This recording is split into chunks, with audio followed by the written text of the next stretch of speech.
Yo les gars, on se retrouve aujourd'hui pour une nouvelle vidéo. Aujourd'hui on s'intéresse à l'archétype Mimigoul qui a une deuxième vague de support qui va sortir dans Rage of the Abyss.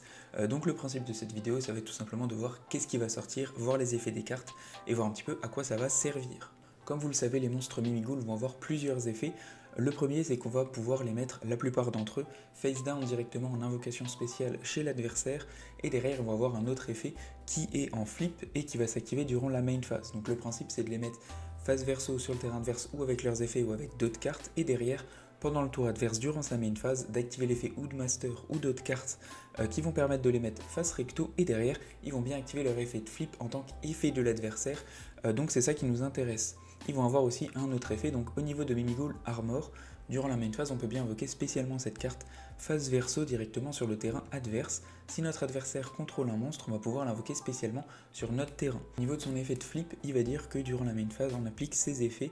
Ce tour, les monstres Mimigoul ne peuvent pas être détruits par battle et on donne le contrôle de cette carte à notre adversaire. Donc vous récupérez votre monstre et les monstres Mimigoul ne peuvent pas être détruits par battle.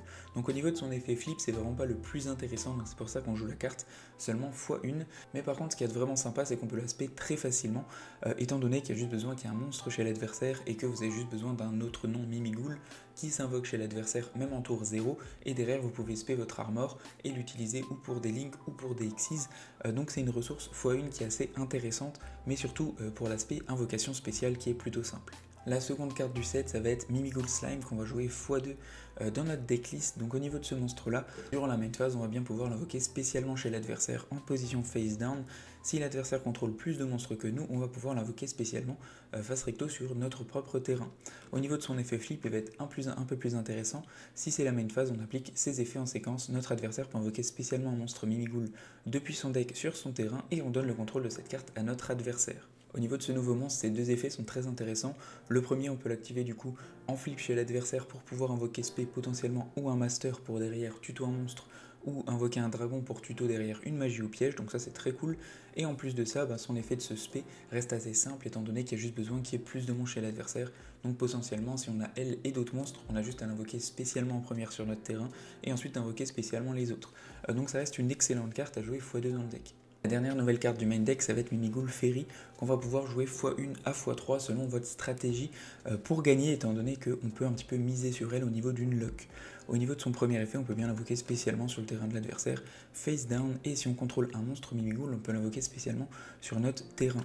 Au niveau de son autre effet flip, ce tour, notre adversaire ne peut pas activer des effets de monstres invoqués spécialement depuis la main, et derrière on donne le contrôle de cette carte à l'adversaire. Donc au niveau de Mimigoul Ferry, pareil, elle est très intéressante au niveau de ces deux effets. L'effet de s'invoquer spécialement sur notre terrain est extrêmement simple, juste besoin d'un monstre Mimigoul, ce qui donne accès et à nos Xyz et à nos monstres Link, donc au niveau des ressources c'est vraiment cool. Et en plus de ça, son effet qui est chez l'adversaire va permettre de créer une lock de plus parmi celles qui existaient déjà dans Mimigoul, ce qui va permettre tout simplement d'empêcher l'adversaire de faire certains effets. Donc on peut pas que miser là-dessus, mais de miser là-dessus reste quand même une bonne stratégie si c'est allié à d'autres choses. On va maintenant pouvoir s'intéresser aux deux nouvelles Xyz qui sont sorties de Mimigoul. La première, ça va être Giant Mimigoul qu'on va jouer x3 ou x2 selon les decklists pour l'invoquer de monstres level 1. Nos monstres non Xyz Mimigoul vont pouvoir attaquer directement si l'adversaire ne contrôle que des monstres face verso. On ne peut utiliser ces effets suivants de Giant Mimigoul qu'une seule fois par tour. Si cette carte est invoquée par Xyz, on va pouvoir ajouter une carte Mimigoul depuis notre deck à notre main. On peut détacher un matériel depuis cette carte et derrière target un nombre de cartes face recto sur le terrain égal au nombre de monstres face down que l'adversaire contrôle, les détruire, et si on le fait infliger 1000 dommages à notre adversaire pour chaque carte détruite. Au niveau de ce monstre là, il est vraiment super cool pour l'archétype, étant donné qu'on le fait très facilement de monstres level 1 avec les nouveaux monstres qui s'invoquent assez facilement sur notre terrain, ça reste extrêmement simple. En plus de ça, ça permet d'attaquer directement, donc potentiellement même en tour 2, ça peut être une carte qui est intéressante. On peut tuto une carte, donc au niveau des ressources, c'est très cool. On peut aller chercher n'importe quoi, que ce soit dragon, master, une magie ou piège comme Mimigoul Maker qui fait carrément tout à elle toute seule, donc c'est très intéressant à ce niveau-là.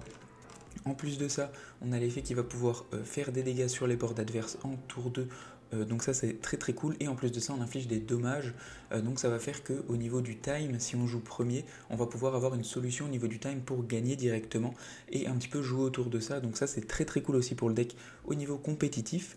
Au niveau de la seconde carte, ça va être Mimigoul Throne qu'on va jouer x1. Au niveau de cette carte, deux monstres Mimigoul niveau 1, on peut détacher un matériel de cette carte, invoquer spé un Mimigoul Master depuis notre main, notre deck ou notre cimetière. Durant la main phase, effet rapide, on va pouvoir target un Mimighoul Master qu'on contrôle, équiper cette carte en tant que magie d'équipement qui lui donne 1000 d'attaque et derrière retourner un nombre de cartes sur le terrain à la main égal au nombre de matériel que cette carte avait sur elle. On ne peut utiliser qu'un seul Mimighoul Throne effet par tour et aussi qu'une fois par tour. Donc au niveau de cette carte là, elle est légèrement moins intéressante, elle est plus situationnelle que l'autre. Le moment où cette carte elle est utile, c'est vraiment que vous avez fait un tour 0, que l'adversaire a remonté le board ou quoi, et que vous êtes sur le deuxième tour. Throne permet de redonner un accès à Master extrêmement facilement, Master redonne accès à des monstres, et derrière ça vous donne logiquement pas mal de ressources pour accéder ou à vos links et votre OTK, ou alors tout simplement pour refaire un board pour rebloquer l'adversaire. En conclusion sur ce nouveau support Mimighoul, c'est extrêmement intéressant pour le deck. Et les monstres de Xyz et en plus de ça des monstres du main deck, ça fait plus de noms, ils s'invoquent beaucoup plus facilement, on a accès à des boards beaucoup plus simplement. Avant c'était vraiment compliqué sans passer par un Maker qui en plus était un petit peu hasardeuse au niveau de son effet. Donc là on a vraiment un deck qui est beaucoup plus complet, qui va avoir ses propres aspects de gameplay qui sont vraiment assez originaux. Donc clairement je suis vraiment très fan, en plus on l'a que chez le TCG, donc pour un deck TCG c'est vraiment très intéressant et à voir ce que ça donne compétitivement parlant, mais clairement il y a un peu de potentiel. Donc voilà, merci en tout cas d'avoir regardé, n'hésitez pas à me donner votre avis et ce que j'aurais oublié sur l'archétype. Ciao ciao, à plus et abonnez-vous.